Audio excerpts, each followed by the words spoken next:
صحیح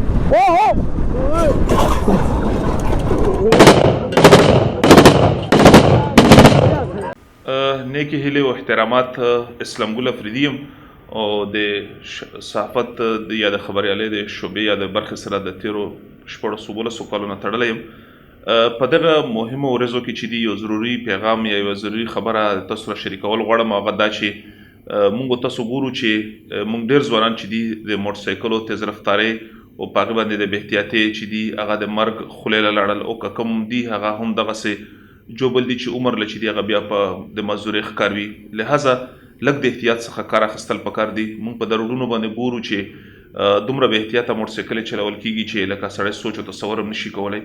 نو یو مهرباني دا ده چې په خپلو ماشومانو په خپلو بچو باندې نظر وساتئ او چې کوم بچي موټرسایکلې چلوي هغه د احتیاط څخه کار واخلئ.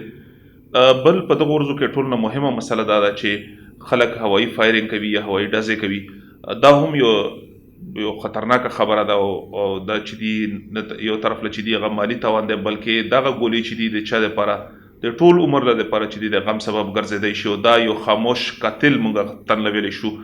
او زه شخصي طور باندې په خپله دا وایم چې ما په خپله باندې مور مې د خدای وبخي نو د هغه هم چې دي هغه یو ځل جوبل شوې وه، چاچي مې وه هغه هم یو د هوایي ګولۍ نه چې دي هغه جوبل شوې وه.